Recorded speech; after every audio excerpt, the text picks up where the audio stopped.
Om Vishnu Padaya Krishna Pushtaya Bhutale Shrimati Bhakti Vedanta Swami Namane Namaste Saraswati Devi Gauravani Pachaline Nivasisha Sunyavadi Pashtatar Satarine Jai Sri Krishna Chaitanya Prabhu Nityananda Shri Advaita Gadadhara Shiva Sari Gaura Bhakta Vrinda Hare Krishna Krishna Krishna Hare Hare Hare Ram, Ram Ram, Hare Hare. Okay, Hare Krishna.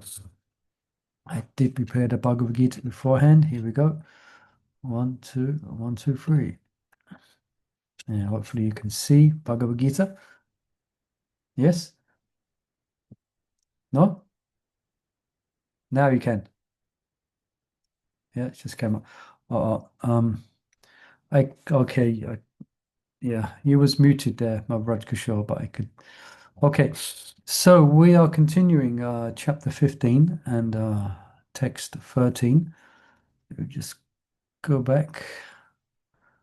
Yes. Yeah, Krishna's been describing, as he does in the 8th chapter, but the whole process of transmigration. It sounds like birds transmigrating, no, but transmigration of the soul. And it goes into quite some detail here that we've been hearing in this 15th chapter. Then the subject seems to change, where Krishna's speaking about his opulences. And that's where we left off last week at 15:12. Yeah, the splendor of the sun, which dissipates the darkness of this whole world, comes from me, and the splendor of the moon and the splendor of fire also come from me. So this is repeated more than once in Bhagavad Gita, especially in 10th chapter, the opulence of the Supreme, 7th chapter, 9th chapter, here in chapter 15 as well. Okay, someone like to read text 13? Shall I read? Yes, go ahead. Thank you so much. Gamavisya cha bhutani dharyami ahamojasa pushyami chaushadhi sarva somo bhutva rasatmaka. I enter into each planet, and by my energy they stay in orbit. I become the moon and thereby supply the juice of life to all vegetables. Purport. It is understood that all the planets are floating in air only by the energy of the Lord. The Lord enters into every atom, every plane, and every living being. That is discussed in Brahma Samhita. It is said there that one plenary portion of the Supreme Personality of Godhead, Paramatma, enters into the planets, the universe, the living entity, and even into the atom. So due to his entrance, everything is appropriately manifested. When the spirit soul is there, a living man can float on the water. But when the living spark is out of the body and the body is dead, the body sinks. Of course, when it is decomposed, it floats just like straw and other things. But as soon as the man is dead, he at once sinks in the water. Similarly, all these planets are floating in space, and this is due to the entrance of the supreme energy of the Supreme Personality of Godhead. His energy is sustaining each planet, just like a handful of dust. If someone holds a handful of dust, there is no possibility of the dust falling. But if one throws it in the air, it will fall down. Similarly, these planets, which are floating in the air, are actually held in the fist of the universal form of the Supreme Lord. By his strength and energy, all moving and non-moving things stay in their place. It is said in the Vedic hymns that because of the Supreme Personality of Godhead, the sun is shining and the planets are steadily moving. Were it not for him, all the planets would scatter like dust in air and perish. Similarly, it is due to the Supreme Personality of Godhead that the moon nourishes all vegetables. Due to the moon's influence, the vegetables become delicious. Without the moonshine, the vegetables can neither grow nor taste succulent. human society is working, living comfortably, and enjoying food due to the supply from the Supreme Lord. Otherwise, mankind could not survive. The word rasatmaka is very significant. Everything becomes palatable by the agency of the Supreme Lord through the influence of the moon. Thank you. Thank you. Right, so next time you're eating some vegetables, you can remember this vegetable tastes succulent because of the moon. And another, of course, we read Bhagavad Gita many times, but it's the first time I seem to be seeing this part, and Prabhupada gives an example. I mean, I can remember reading it before, but this example is a very good example. He describes when the soul is in the body, you can float. Anyone tried that in a swimming pool? Floating? Yeah. But then when there's no soul, then immediately we will sink. And then he mentions it comes back up again. So this so he's given that example to explain how the planets are staying in their orbit. It's by the point, just like our body, it may float on the water because of the presence of the soul. So similarly, the planets are floating in the universal system by the potency of the Supreme Lord himself. Of course, people don't really, they try to explain it away materially or mechanically. But there's something extraordinary about creation, and that extraordinary is the touch of the Lord, yeah, of Krishna and his potencies. He's holding everything together. Yeah. Any other reflections on this or questions? Yes, when we say that Hiranyaksha came and he toppled the earth into the Garbhodaksha ocean, people would think, no, how can that happen? You know, they don't believe. They don't realize that the soul of Prithvi went down into Garbhodaksha. Like here, that the soul is taken away. She went into the Garbhodaksha ocean. And then the Lord had to bring her up again. Yeah. Now, really, that type of depends who you're speaking to, but I wouldn't really explain that type of Leela to someone Knew not be someone was ready, yeah, to hear about demon, to hear about Hiranyakashipu and fighting in the universe and a planet being thrown down into the nether regions. Perhaps it might not be the first thing you might try and explain to people, especially if they don't have faith in the basic principles of Krishna consciousness. But still, it's still having said that, it's interesting how there's no description of what happened to the jivas who were on the earth at the time. They got whether they perished or not. So it's described also that because Hiranyakashipu was drilling the resources of the earth, namely gold. So therefore, it became unhinged in its orbit and fell down to the nether regions. And Prabhupada explains somewhere, so that's, for instance, we have oil within the earth and gold and minerals. Of course, ultimately it's by the Lord's potency, but all these are helping to create or to keep the earth in its orbit, the balance of oil, the balance of gold. It's all very intricately, it's all very kind of arranged by the Lord in that way. So, of course, everything's protected by the Lord. So, but just if they continue their mining, continue ransacking all the vital elements from the earth, then it's going to cause some, which it is now, isn't it? We see it's causing some imbalance in the natural way of things. Whether the earth will come out of its orbit because of what they're doing is another thing. I think there's too many Hare Krishnas on the planet now. Krishna won't let it happen. There's too many Hare Krishnas, there's too many temples, there's too much kirtan going on. So we are there, we are offsetting the impiety. I don't know if that helped, Mother Radkishore. how to. I'm just saying, don't explain it. Yes, of Don't try course. and I explain it. didn't realize. Yes. Yeah, you might want to speak to people about the soul and the body if you want to introduce them into such subjects, you know. Yes. If they're completely new, Yeah, they then completely maybe, know. yeah. Unless they see a picture in a temple and they ask about it, then you could explain, you know. You could be Yeah. surprised. Sometimes people, I guess if they come in a temple, they got some piety.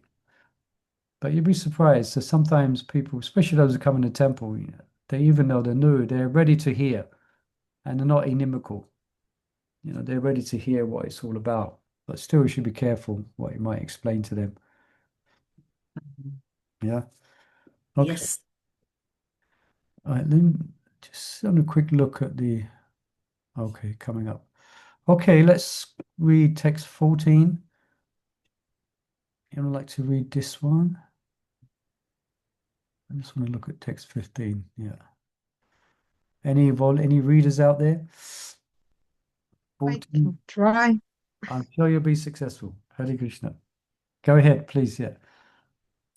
Aham Vaishvana Bhutva Pranim Deham Ashritah Pranapana Samayuktah Pachamyanam Chaturvidham. I am the fire of digestion in the bodies of all living entities, and I join with the air of life, outgoing and incoming, to digest the four kinds of foodstuff. According to Ayurvedic Shastra, we understand that there is a fire in the stomach which digests all food sent there. When the fire is not blazing, there is no hunger, and when the fire is in order, we become hungry. Sometimes, when the fire is not going nicely, treatment is required. In any case, this fire is representative of the Supreme Personality of Godhead. Vedic mantras, Brihadaranyaka Upanishad 591, also confirm that the Supreme Lord of Brahman is situated in the form of fire within the stomach and is digesting all kinds of foodstuff. Ayam Agnir Vaishvanaro Yoyam Antah Purushayenedam Anam Pachyate. Therefore, since he is helping the digestion of all kinds of foodstuff, the living entity is not independent in the eating process. Unless the Supreme Lord helps him in digestion, there is no possibility of eating. He thus produces and digests foodstuff, and by his grace we are enjoying life. In the Vedanta Sutra 1.2.27, this is also confirmed. Shabdadibhyontah pratishthanachcha. The Lord is situated within sound and within the body, within the air and even within the stomach as the digestive force. There are four kinds of foodstuff. Some are drunk, some are chewed, some are licked up, and some are sucked. And he is the digestive force for all of them. Hare Krishna. Okay, thank you. Hare Krishna. So any immediate comments or questions here?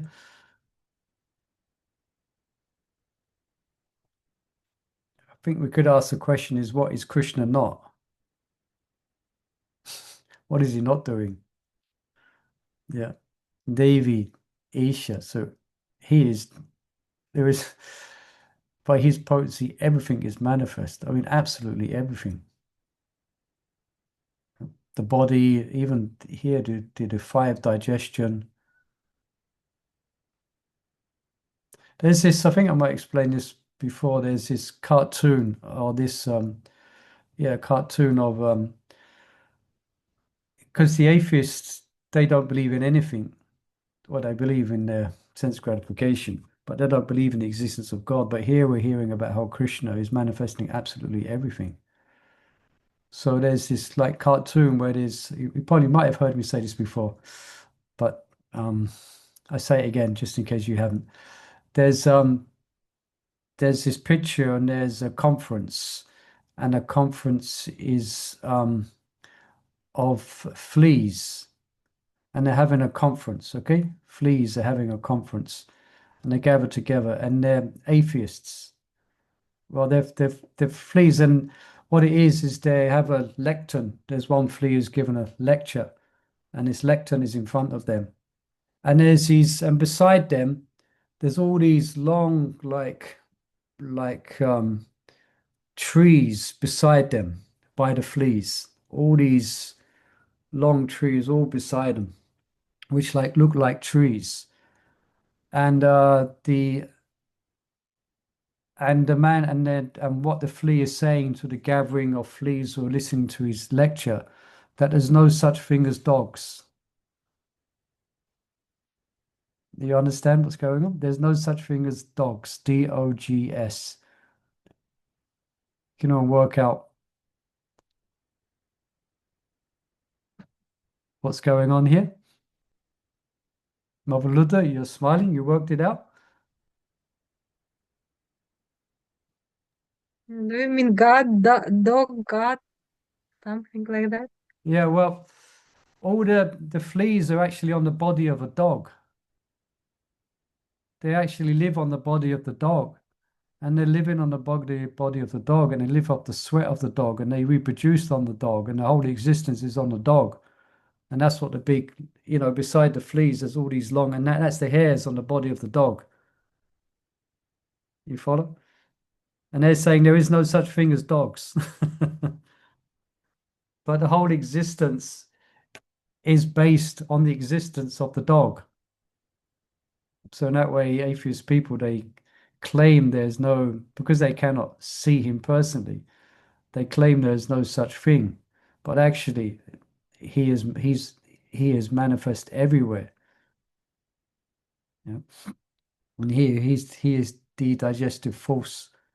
I'm sure some of us know about a little bit about Agni, about Ayurveda. So that's described here. Yeah. He is the fire of digestion. And Krishna's going to go further as well in the next verse to describe. So perhaps I can never read it, this one. This is a well-known verse. I think some of you might even know this verse. I'm sure Maharaj Kishore, I guess you know this verse. Yeah, you must hear it so many times in class. This is one of the first verses I learned attending the Bhakti course. We will learn this verse. So, Shavasya cha ham hridi sani vishto matasmiti ganam apohanam cha Vedas cha ham eva vedyo Vedānta Vedavid eva chaham. So, translation. I am situated in everyone's heart, and from me come remembrance, knowledge, and forgetfulness. By all the Vedas, I am to be known. Indeed, I am the compiler of Vedānta, and I am the knower of the Vedas. Okay. Purple. The Supreme Lord is situated as Paramatma in everyone's heart, and it is from him that all activities are initiated.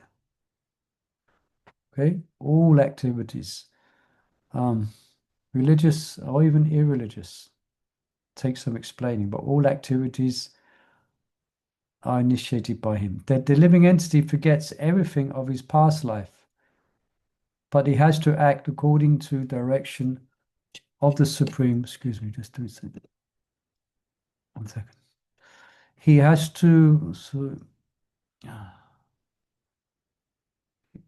to act according to the direction of the Supreme Lord, who is the witness to all his work.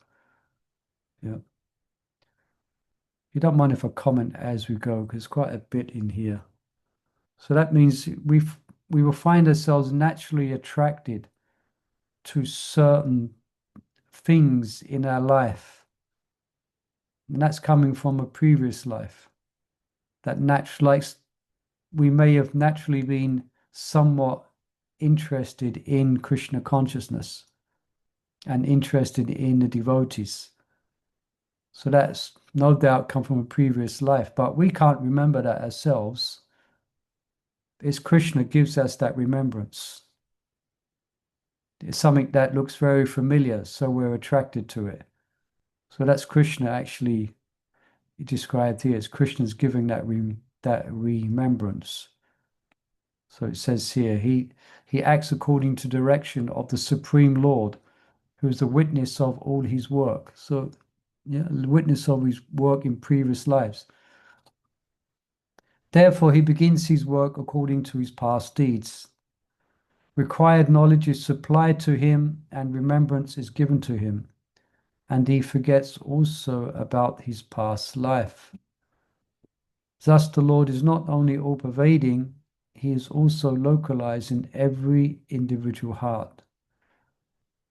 He awards the different fruitive results. He is worshipable not only as the impersonal Brahman, the Supreme Personality of Godhead, and the localized Paramatma, but as the form of the incarnation of the Vedas as well. The Vedas give the right direction to people so that they can properly mold their lives and come back to Godhead, back to home. The Vedas offer knowledge of the Supreme Personality of Godhead, Krishna, and Krishna in his incarnation as Vyasadeva is the compiler of the Vedānta Sutra. Yeah. The commentation of Vedānta Sutra by Vyasadeva in the let me read that sentence again. The Vedas offer knowledge of the Supreme Personality of Godhead, Krishna, and Krishna in his incarnation as Vyasadeva is the compiler of Vedānta Sutra. The commentation on the Vedānta Sutra by Vyasadeva in the Srimad Bhagavatam gives a real understanding of the Vedānta Sutra. The Supreme Lord is so full that for the deliverance of the conditioned soul, he is the supplier and digester of foodstuffs, the witness of his activity and the giver of knowledge in the form of the Vedas, as the Supreme Personality of Godhead, Sri Krishna, the teacher of Bhagavad Gita. He is worshipable by the conditioned soul. Thus, God is all good, God is all merciful. Okay, I'll just continue reading. Anta bhavishta shastraganam jananam. The living entity forgets as soon as he quits his present body, but he begins his work again, initiated by the Supreme Lord. Although he forgets, the Lord gives him the intelligence to renew his work where he ended his last life. Yeah, that's what I was just explaining. Okay. So not only does the living entity enjoy or suffer in this world according to the dictation from the Supreme Lord situated locally in the heart, but he receives the opportunity to understand the Vedas from him. If one is serious about understanding the Vedic knowledge, then Krishna gives the required intelligence. Why does he present the Vedic knowledge for understanding? Because the living entity individually needs to understand Krishna. Vedic literature confirms this. Yosho Shava Vedi Giyate. In all Vedic literature, beginning from the four Vedas, Vedānta Sutra, and the Upanishads and Puranas, the glories of the Supreme Lord are celebrated. By performance of Vedic rituals, discussion of the Vedic philosophy, and worship of the Lord in devotional service, he is attained. Therefore, the purpose of the Vedas is to understand Krishna. The Vedas give us direction by which to understand Krishna and the process of realizing him. The ultimate goal is the Supreme Personality of Godhead. Vedānta Sutra confirms this in the following words. Tattva samanvayat, tattva samanvayat. One can attain perfection in 3 stages. By understanding Vedic literature, one can understand his relationship with the personality, with the Supreme Personality of Godhead. By performing the different processes, one can approach him. And at the end, one can attain the supreme goal, who is no other than the Supreme Personality of Godhead. In this verse, the purpose of the Vedas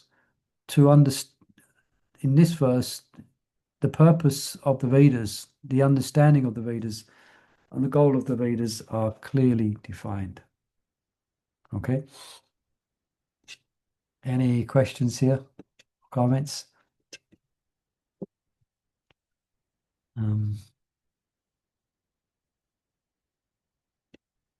Anyone read the Vedanta Sutra?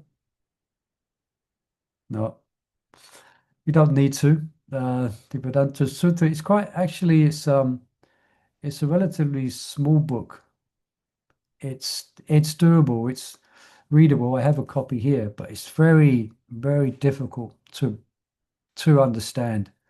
The language is so it's so Vedantic, and the discussions that it brings up is very, very detailed. It really takes some concentration to really understand it. So the Vedanta Sutra, it's the all the Vedas put in little sutras. I think we understand that, yeah? Put in little sutras. Like one of them, which most of you know, I'm sure, is Atato Brahma Jignasa.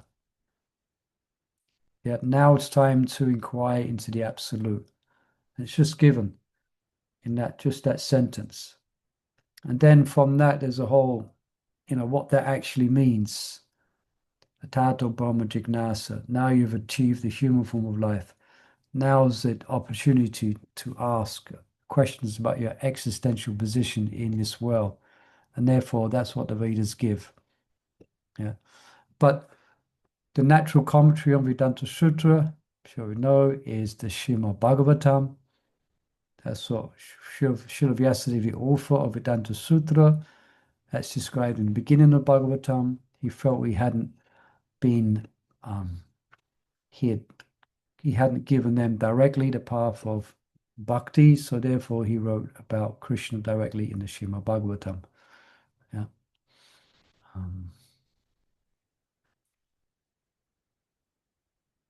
I'll ask a question. Why does Krishna make us forget him? Or why can't we remember? Yeah, why can't we remember Krishna? Why does Krishna give us that forgetfulness? He could give us remembrance, but from him comes all knowledge, remembrance, and forgetfulness. So what does it mean when you, well, it begs the question better put, what does it mean that he gives us forgetfulness? Yeah, that's the question, really.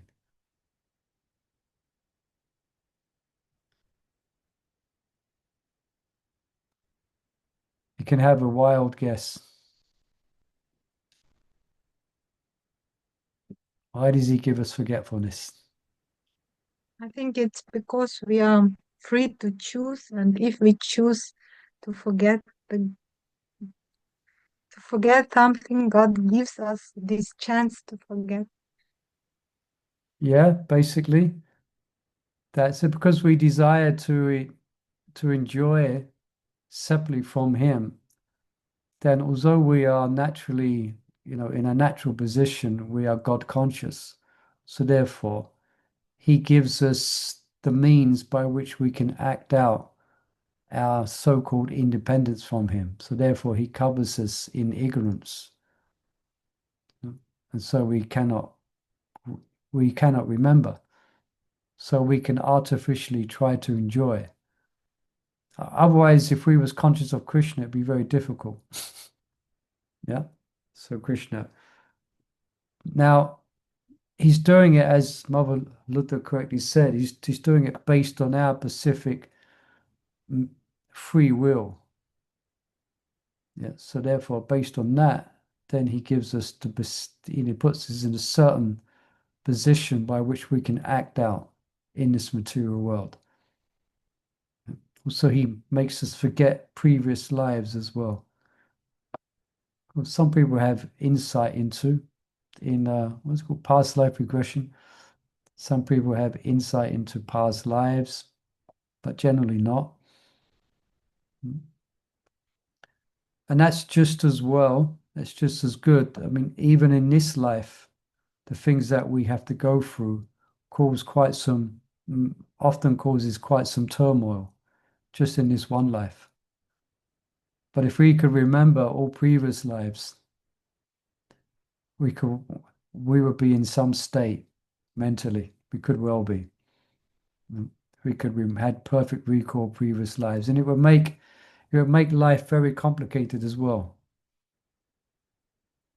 because if you can remember your past life, then you may pass away, and then the next life you demand that this house is my house. This house is my house in my last life. Get out. In my house. It just wouldn't, society couldn't function. So therefore, it's almost like a fresh start. But having said that, as I mentioned before, there is an underlying kind of, it's kind of unconscious. I mean, their very personality is caused by our previous activities in a previous life. Our very mentality is the ongoing cause of previous life. But we don't have recall of the details, the places or the names of our body, but our subtle body is coming from not just one previous life, it's coming from hundreds of thousands of previous lives. So, so that so that we carry, like we carried it, we'll say we kind of carry with us the imprint from a previous life. You hear about some persons who they may die a certain way. They may die by drowning. So in this life, they're completely fearful of water. Yeah? They have this, thing about water. They're completely terrified of going in the ocean. Yeah? Yeah, I know it's a bit graphic, but I read an account the other day where one lady, she was I read it in this one devotee called Jayadev. I think a lot of you know him. He does part of his preaching to attract people to Krishna consciousness. He does past life regression, and sometimes he takes whole groups back, like 100 people in a studio. He does this whole thing. Then he is it's quite a then he introduces them the concept of reincarnation. And there was sometimes I was reading because he's got one book and it's in a temple. I was reading it. I had about half an hour, so I was reading it. And there was one person there was really skeptical, didn't believe any. It's all nonsense. It's all nonsense. It's all, one lady. She was, so he went through he speaks in a certain way and gets them to, gradually close their eyes and count to 1 to 10. I don't know how he does it exactly. Then think back to your childhood, go further, go further. He does it in the way he speaks as well. Then stop. Now go, step back. And that way he does it. And one lady, she came out, the one who was very skeptical, he said that her head just went down and she went into this type of sleepy trance. Anyway, the point is that she came out of it very, very disturbed. And he had to spend some time with her. And she described how in a previous life she was actually, it's quite graphic, that she was actually burnt to death. She was accused of being a witch. That's what he says anyway. She was accused of being a witch back in the day, so to speak. And in this life, then she understood she was completely terrified of fire. She was really terrified of fire and the large crowds.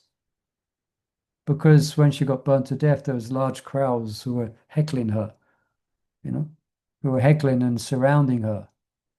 So I don't have to turn the whole session today into past life, but I just wanted how the impressions continue. So in this life, she's scared of fire and she feels very nervous in big crowds. You understand how subtly, so that part in one's personality, that part carries on. Yeah. And there's also birthmarks as well. When people have a particular birthmark, often that can be due to a fatal injury in one's last life. Anyway, without going to the whole thing on reincarnation and last lives, the main point of bringing here is that, we forget the details, but our personality is shaped by previous lives. So so in that sense, we continue. Anyway, any questions or comments on these points? I want to ask Yeah. why this changes very fast. One part of this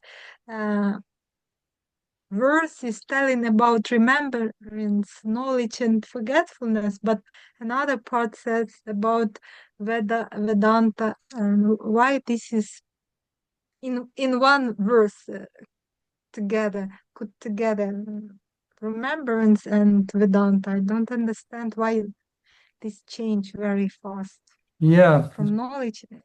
yeah. Prabhupada, he speaks also differently in the purple. He speaks about both subjects, and they seem to be different. I think it's just Krishna is listing here some of his opulences and his all-pervading nature. So it's an ongoing conversation that he's having with Arjuna. So he's describing, so these are examples of his all-pervasiveness.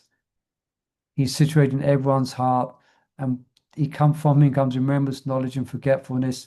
And then he goes on, always describing, as you're mentioning, it seems to be a different subject, but it's his potencies and his glories that's been spoken of.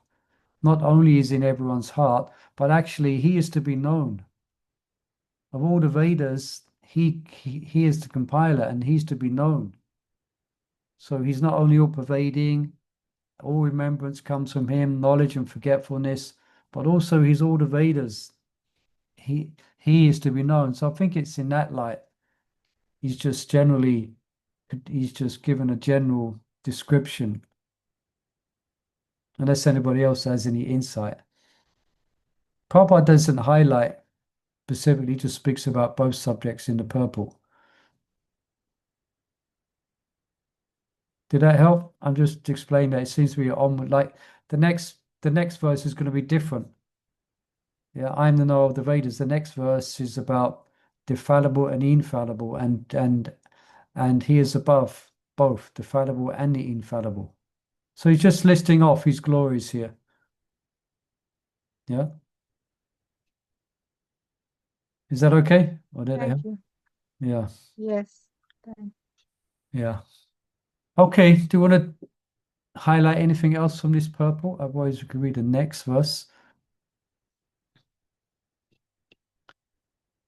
Okay. Someone like to read number 16?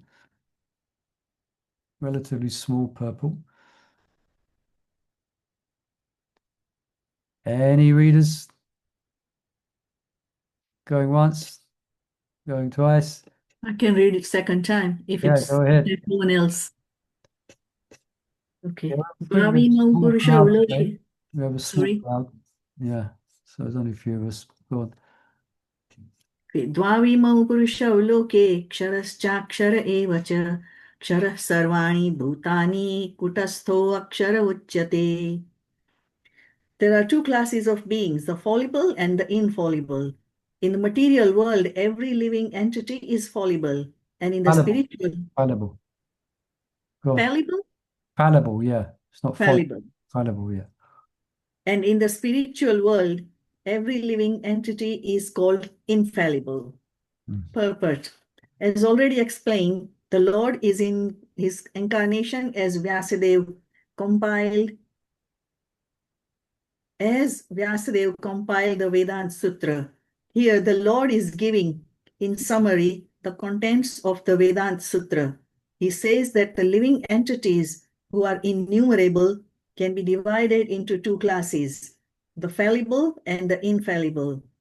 The living entities are eternally separated parts and parcels of the Supreme Personality of Godhead. When they are in contact with the material world, they are called Jiva Bhuta, and the Sanskrit words given here, Kshara Sarvani Bhutani, mean that they are fallible. Those who are in the oneness with the Supreme Personality of Godhead, however, are called infallible. Oneness does not mean that they have no individuality, but that there is no disunity. They are all agreeable to the purpose of the creation. Of course, in the spiritual world, there is no such thing as creation. But since the Supreme Personality of Godhead has stated in the Vedānta Sutra is a source of all emanations, that conception is explained. According to the statement of the Supreme Personality of Godhead, Lord Krishna, there are two classes of living entities. The Vedanta give evidence to this, so there is no doubt about it.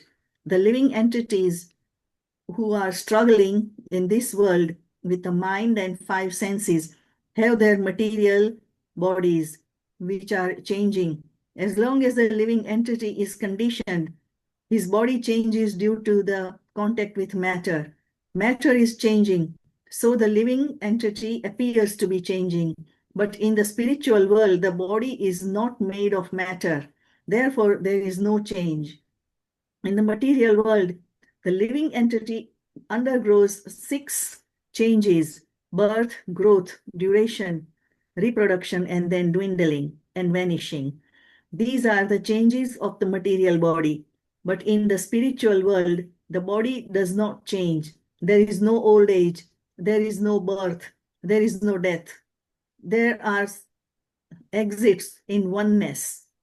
Kshara Sarvani Bhutani. Any living entity who has come in contact with the matter, beginning from the first created being, Brahma, down to a small ant, is changing its body. Therefore, they are all fallible. In the spiritual world, however, they are always liberated in oneness. Okay. Thank you. So we are in an abnormal place. The actual reality is eternality. That's the actual real position. So this material world it is, I think we read, isn't it? We have read. At the beginning of the 15th chapter, it was a whole discussion that it's a reflection of the reality of the spiritual world. Remember the example given at the beginning? An upside down banyan tree, and based on desire. And we're entangled in this world, trying to enjoy the different branches in the tree of this material world. Yeah. And where does it begin? Almost impossible, our entanglement in this world. But what was the direction for getting out? We should cut down the tree. Go on. Cut off the attachment, or Yeah. with And jnana, with the knowledge. yeah, with knowledge. Yeah. So Krishna says there, so we should cut down this tree with the axe of knowledge. So with the axe of transcendental knowledge. Yeah. And because we don't really, we're not seeing we're seeing existence from a subjective perspective. We're not seeing it from the objective observation of those in the spiritual world. So for us, the material world is everything, and it's difficult for us to conceive of an existence outside of the material world. But we can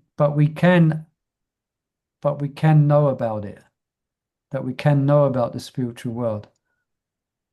It is written in the Vedas, it is described in scripture, the nature of Vaikuntha. It's there in Srimad Bhagavatam, it's there in other Vedic scriptures. So, for instance, Vaikuntha means there's no anxiety there.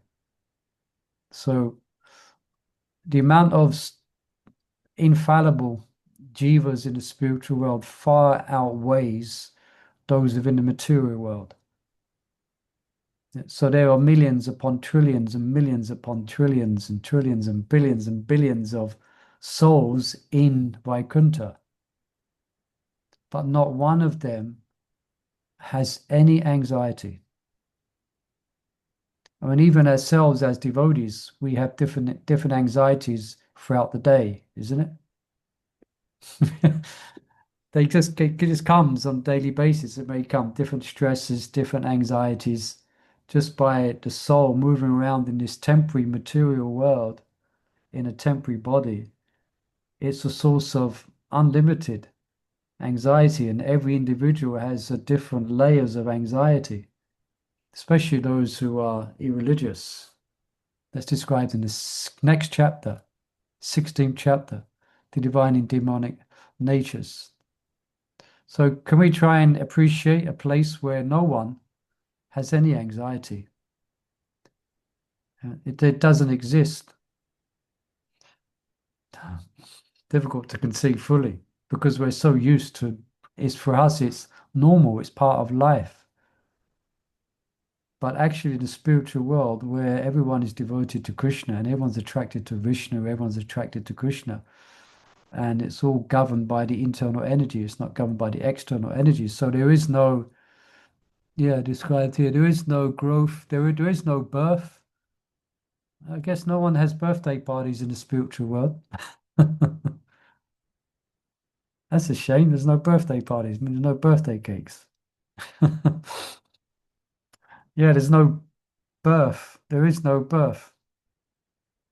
It's all quite inconceivable.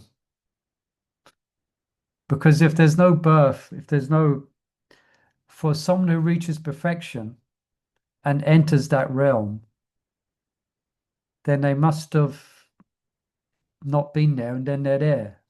So how do we understand that? You understand?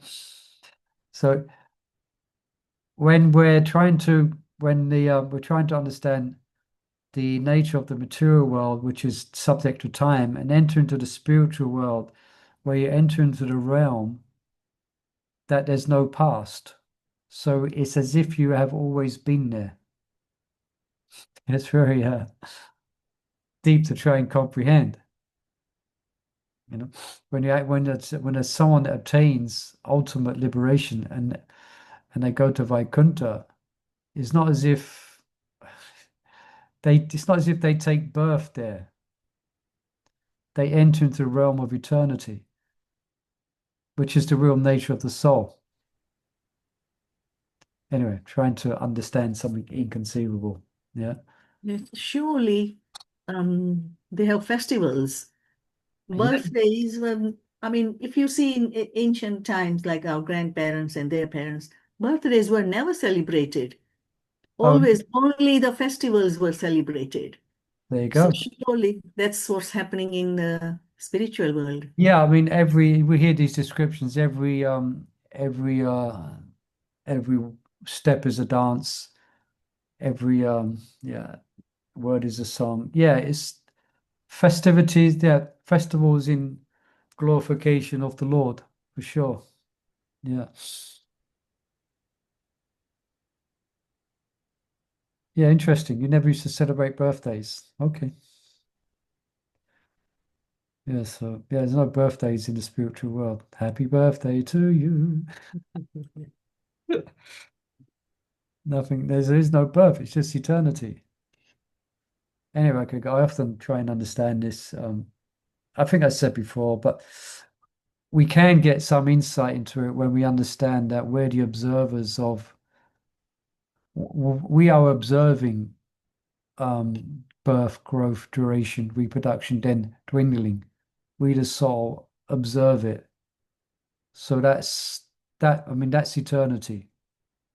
We, the eternal soul, are observing the peculiarity of the changes in matter. But we, the soul, are not changing. We are just observing it. Yeah, so that principle of eternity we have some contact with, and that's the self, because the self is eternal. The body's temporary. So the more we can kind of dive into a meditation and meditate on this, the more we can perhaps begin to conceive of the eternity of the spiritual realm, which there is no coming into being and dying. Yeah, that place there is no coming into being and dying, etc. Yeah, but we, the soul, who actually belong there, we are observing the peculiarity of being incarcerated in a material body. That's why there's so much anxiety, because it's not the natural position for the soul. So being here means identifying with the body, then developing different attachments, different aversions and attachments, which cause icha, dvesha, shamodena, dvandva, mahena, bharata. Therefore, we experience so much different varieties of anxiety. But in the spiritual world, none of that exists. That is the and this is a reflection of that place. This is the we are infallible. The body is infallible. Any other questions about this? Okay, let's have a read number 17. So I'll have a read again. Okay, Uttama Purushastvanya Paramatmeti Udaritaha Yolokatrayam Avisha Pipati Avyaya Ishvaraha. So besides these two, there is the greatest living personality, the Supreme Soul, the imperishable Lord himself, who has entered the three worlds and is maintaining them. Purple. The idea of this verse is nicely expressed in the Katha Upanishad 2.213 and Sri Tasvatha Upanishad 6.13. It is clearly stated that above the innumerable living entities, some of whom are conditioned and some of whom are liberated, there is a supreme personality who is Paramatma. The Upanishadic verse runs as follows, and this verse is quoted by Prabhupada so often, at least the first two lines. Nityo Nityananam Chaitanas Chaitananam Eko Bahanam Yo Vidati Kamam. That's what Prabhupada quotes so many times. Then here's the whole verse. Tamatmashtam ye nupashanti dhiras tesam shantir shashvati netraresam. Katha Upanishad 2.213. The purport is that amongst all the living entities, both conditioned and liberated, that means all those in Vaikuntha, there is one supreme living personality, the personality of Godhead, who maintains them and gives them all the facility of enjoyment according to different work. That supreme personality of Godhead is situated in everyone's heart as Param Atma. A wise man who can understand him is eligible to attain perfect peace, not others. Okay? So Krishna is he's above the fallible and the infallible. Okay.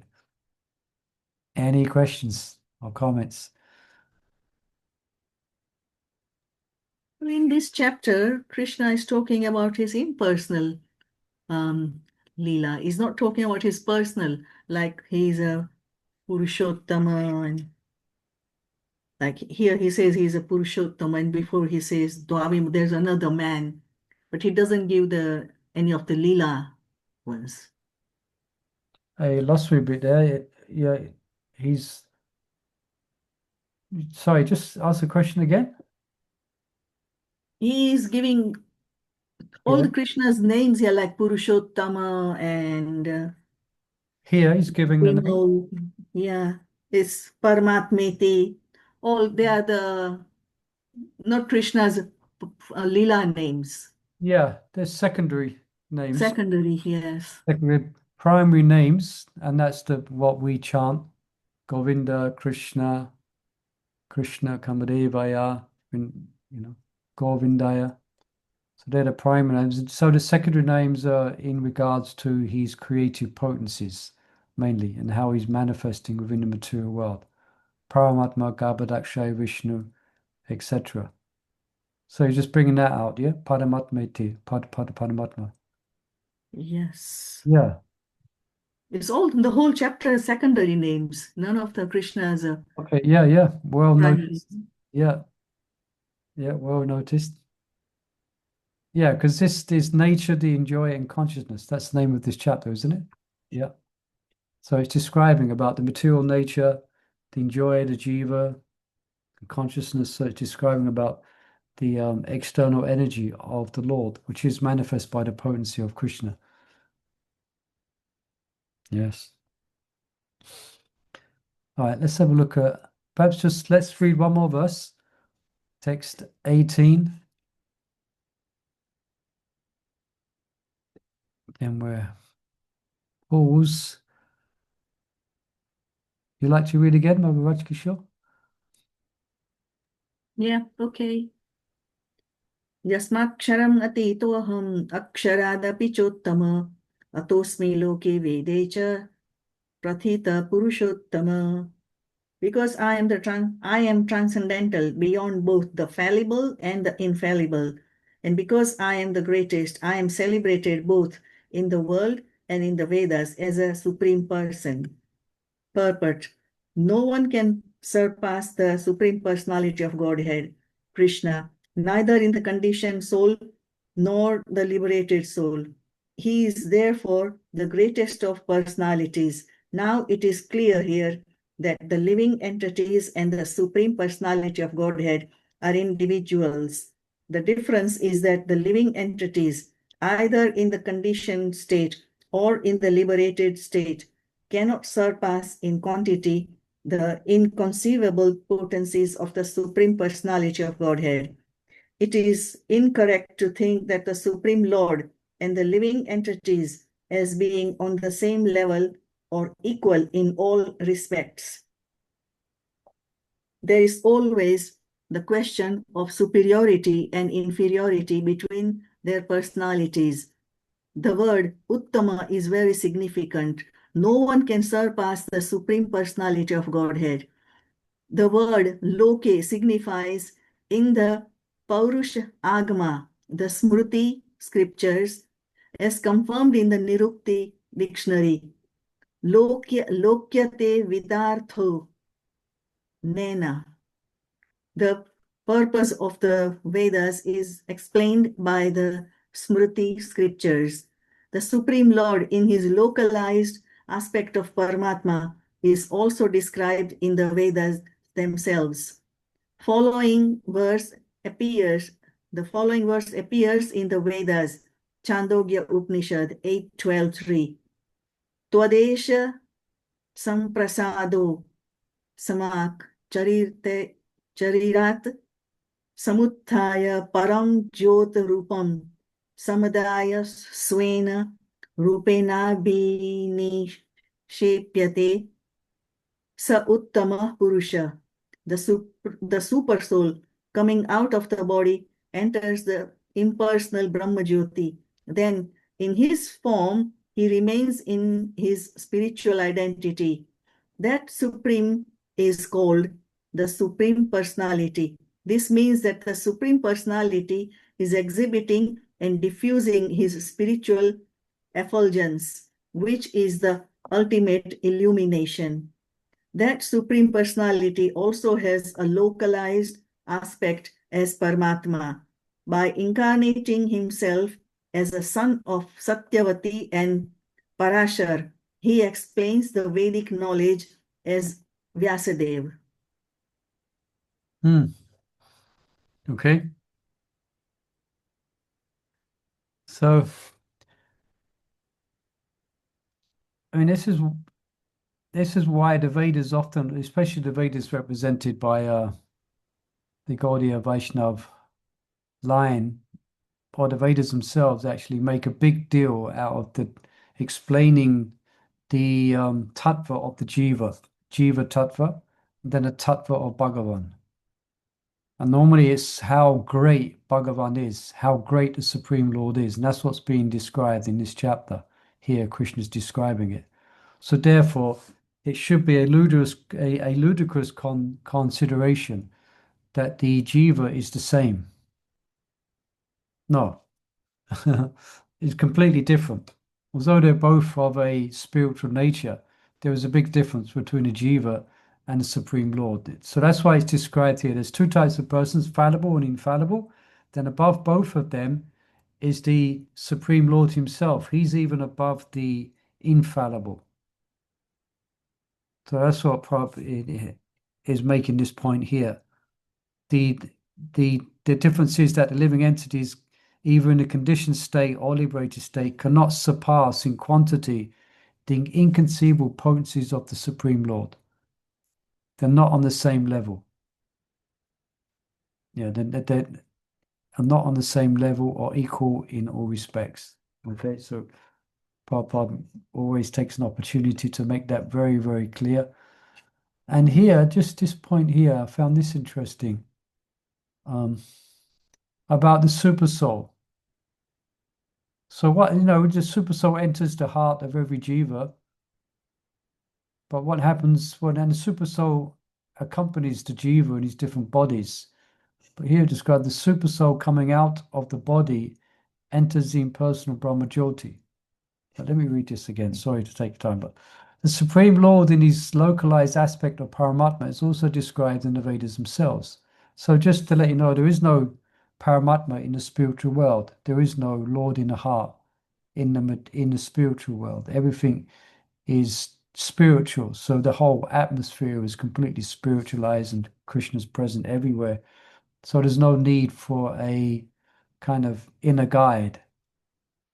So, yeah, so the following verse appears in the Vedas. The super soul coming out of the body enters the impersonal Brahma Jyoti. Then in his form, he remains in his spiritual identity. That supreme is called the Supreme Personality. Okay, this means that the Supreme Personality is exhibiting or diffusing. So he diffuses his spiritual effulgence, yeah, which is the ultimate illumination. Anyway, his Supreme has the localized aspect. Yeah, that's all it. Oh, Krishna. All right. Any questions there? Okay, let's pause there then. I guess there's quite a few devotees gone away for Kartik, isn't it? So probably be less devotees joining us. But let's continue. Let's continue next week with text 19, okay? So thank you for joining us. Bhagavad Gita ki jai, Srila Prabhupada ki jai, Nitya His Gaur, Grace Murugan Prabhu ki jai. Hare Krishna, Hare Bol, Hare Krishna.